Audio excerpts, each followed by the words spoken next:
दोस्तों खुश आमदीद कहते हैं आपको अपने इस डेली के बाज़ार शेयर्स और ख़बरों के वीलॉग में। आज पहला और इब्तदाई दिन था। इंटरनेशनल इम्यूनिटी फ़ंड का बूस्टर पाकिस्तान स्टॉक एक्सचेंज को मिला, लेकिन इस बूस्टर के बावजूद माल कोई लेने नहीं आया। वजह क्या बनी है?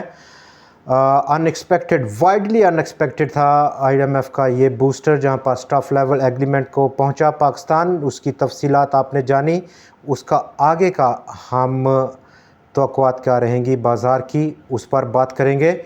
आईएमएफ का ये जो बूस्टर है $7 बिलियन का 37 माह की डिस्बर्समेंट रहेगा पीरियड का, और वहाँ पर as per international immunity fund की जो वेबसाइट है, पाकिस्तान ने एग्री किया है कि पाकिस्तान का अंडरलाइंग जनरल गवर्नमेंट प्राइमरी जो सरप्लस है वो 1% जीडीपी होगा, या maximum 2% headline in terms of headline रखना होगा। पब्लिक सेक्टर डेवलपमेंट प्रोग्राम और करंट एक्सपेंसेस ड्रास्टिक तरीके से कट करने होंगे। अब ये अनएक्सपेक्टेड था, मार्केट ने बूस्ट लिया। 867 पॉइंट्स का गैप अप ओपनिंग और 1211 पॉइंट्स का आज उछाल देखा गया। ऑल टाइम हाई 81,156 पॉइंट्स की क्लोजिंग थी। वॉल्यूम इसके बावजूद गिरा है। इतना बड़ा बूस्टर, लेकिन कोई अट्रैक्शन नज़र नहीं आई नए सरमायाकारों की। इस बूस्टर के बाद आलमोस्ट 4% की कमी थी वॉल्यूम्स में। 11 जहाँ पर 1211 पॉइंट्स का इजाफा देखा गया, वॉल्यूम का गिरना, और इसके साथ साथ आज जो ओवरऑल ट्रेडिंग सीन है प्लस अपकमिंग मार्केट का रुझान, जबकि यहाँ पर जो हम लास्ट सेशन में बात कर रहे थे 100 इंडेक्स का उछाल 81,000 से ऊपर रहा इस बूस्टर के बाद, लेकिन with in this jump 100 index का आईटी सेक्टर को एक ब्रेकआउट दे गया है। आपने देखा होगा सिस्टम्स लिमिटेड आज ब्रेकआउट कर गया, 22 रुपये 13 पैसे का उसने उछाल बनाया। 461 रुपये को तोड़ डाला, 463 रुपये और 462 रुपये 2 पैसे की क्लोजिंग थी स्टॉक की। सबसे बड़ा आज कंट्रीब्यूटर रहा सिस्टम्स लिमिटेड, जहां पर 1211 पॉइंट्स की रैली थी। 129 पॉइंट्स आज उसने कंट्रीब्यूट किए। सेकेंडरी जो ऑप्शन है यहाँ पर, वो मेजॉरिटी स्टॉक्स हैं जो कि एक करेक्शन में थे, जिसमें कि banks, hub power, fertiliser sector और ऑयल सेक्टर के वो स्टॉक्स भी आज इस रैली में इजाफा करते हुए देखे गए। लेकिन कल से हम देखेंगे कि 70% वो शेयर्स जिन्होंने आज पॉजिटिव कंट्रीब्यूट किया वो अपनी राहें कल जुदा करेंगे।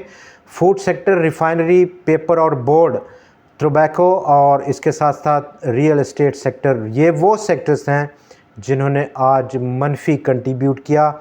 गिरावट रही इन सेक्टर्स ने। इसके अलावा बाकी तमाम सेक्टर्स ने आज मुस्बत रुझान दिखाया। टॉप ऑफ द लिस्ट अगर हम देखें तो सबसे अहम जो इस आईएमएफ बूस्टर के बाद का सिनेरियो है, उस पर हम बात करने के लिए आपके साथ मौजूद हैं। सिस्टम्स के साथ साथ आज एवीएन भी बहुत गर्म देखा गया और 61 रुपये 33 पैसे की सतह पर पहुंचा। 5 रुपये 32 पैसे की आज उछाल बनाई एवीएन ने। हम इस वक्त वो बात कर रहे हैं जो कि अपकमिंग जो स्टॉक्स जिनमें ट्रेंड रहेगा, मतलब अपॉर्चुनिटी रहेगी तो डेफिनेटली कैपिटल गेन के चांसेस ज़्यादा हैं।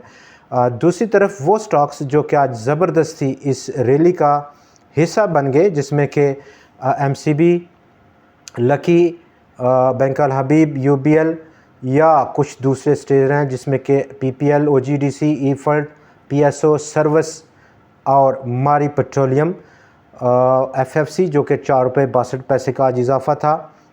एक अपनी इस रैली के बुलंद सतह पर पहुंचा। पाकिस्तान ऑयल फील्ड्स बड़ी गैस उसने डिस्कवर की हाइड्रोकार्बन के ज़खायर अटक में। उसके बाद स्टॉक में 22 रुपये 31 पैसे का इजाफा और अपनी इस रैली की बुलंद तरीन सतह पर पहुँच कर बंद हुआ। ऑलरेडी हम स्टॉक जब से ब्रेकआउट हुआ उसके अगला जो पॉसिबल टारगेट है उस पर बात कर चुके हैं।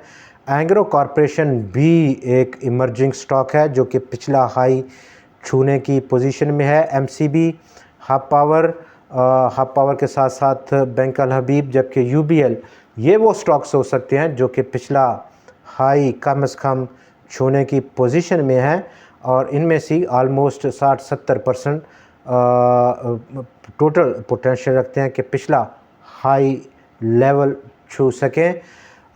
नंबर 3 वो स्टॉक्स जो कि आज डिक्लाइन कर गए, इसके बावजूद कि बड़ा बूस्टर था, जिसमें कि Faysal Bank, National Bank, Pakistan Tobacco और मिलर ट्रैक्टर, जबकि Unity Foods, Attock Refinery, International Steels, Colgates और इसके साथ साथ अलाइड बैंक भी शामिल था। नंबर 1 जो पॉसिबिलिटी है वो हम अब कल से एक सिलेक्टिव किस्म की परफॉर्मेंस देखेंगे। वो शेयर्स जो कि अभी हम जिनका जिक्र कर रहे थे, ये टॉप क्वालिटी शेयर्स हैं जो कि इंडेक्स हैवी वेट स्टॉक्स हैं, इंडेक्स को लीड करने की पोजीशन में है। नंबर 3 जो कैटेगरी है वो स्टॉक्स हैं जो कि जिनका पे आउट एक बम्पर पे आउट है, चूँकि पीरियड क्लोज हो चुका है, अकाउंट्स का रिज़ल्ट सीज़न शुरू ही हुआ चाहता है, वो ऑप्शन है। या तीसरे नंबर पर वो स्टॉक्स हैं जो कि बिल्कुल एक अलग ही पैटर्न पे मूव करते हैं, मार्केट का जनरल ट्रेंड और उनका एक अपना ही ट्रेंड रहता है, जिसमें कि आज आपने देखा ऑटो सेक्टर्स के वो शेयर्स जिनमें प्रॉफिट टेकिंग आज देखी गई, जैसे कि GHNI, GAL और एचकार, जबकि साजगार में भी आज कुछ प्रॉफिट टेकिंग देखी गई। बैटरी ने बूस्ट किया, एक बार फिर से रूल किया पाकिस्तान स्टॉक एक्सचेंज को बैटरी सेक्टर ने, एटलस बैटरी और उसके साथ साथ एक्साइड बैटरी ने भी। सफ़ायर फाइबर्स अब एक्सपेंड करेगी अपने फुटप्रिंट्स को पाकिस्तान से बाहर और ये इस बार पावर पोर्टफोलियो को एक्सपेंड कर रहा है। सफ़ायर फाइबर्स उसने एक्वायर किया 2 कंपनीज़ को, एक UAE और दूसरी नीदरलैंड में।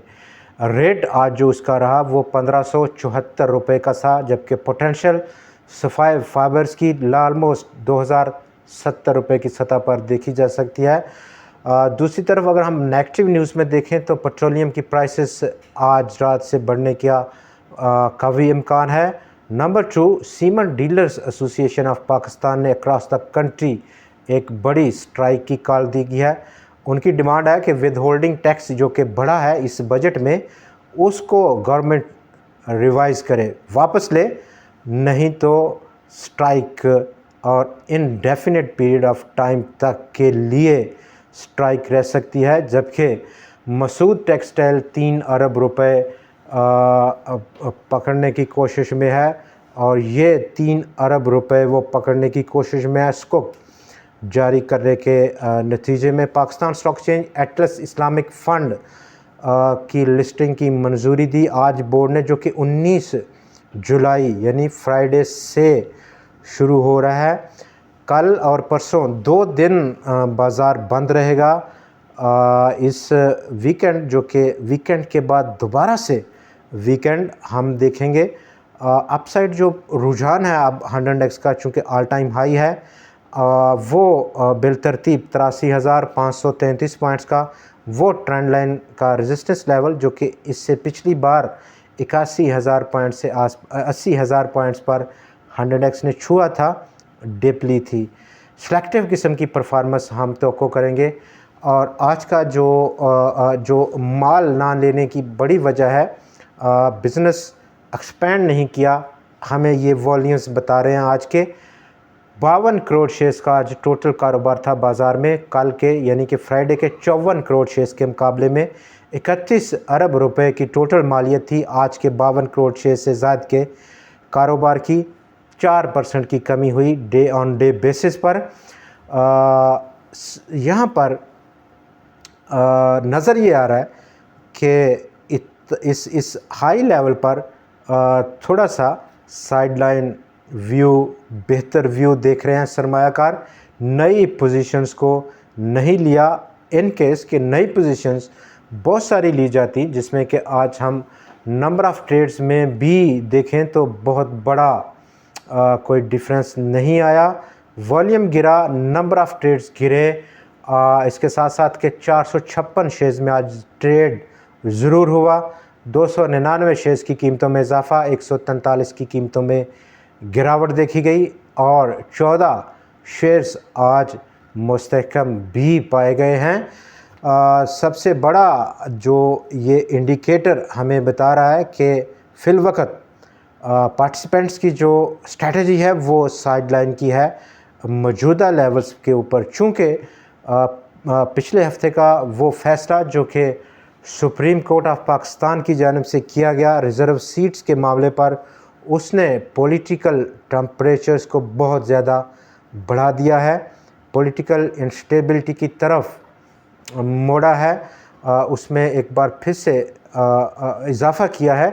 तो ये वो बेसिक कंसर्न है सरमायाकारों की इस वक्त मौजूदा लेवल्स के ऊपर, जो कि हम कम पार्टिसिपेशन आज ख़ास तौर पर देखी। नंबर 2 अगर हम बात करें तो एवीएन अपने बहुत करीब पहुंचा है। आज जो स्टॉक की क्लोजिंग थी वो 61 रुपये 33 पैसे की थी। अपसाइड जो पोटेंशियल है 64 रुपये की सतह, बहुत बड़ा और ट्रेंड चेंजिंग लेवल है।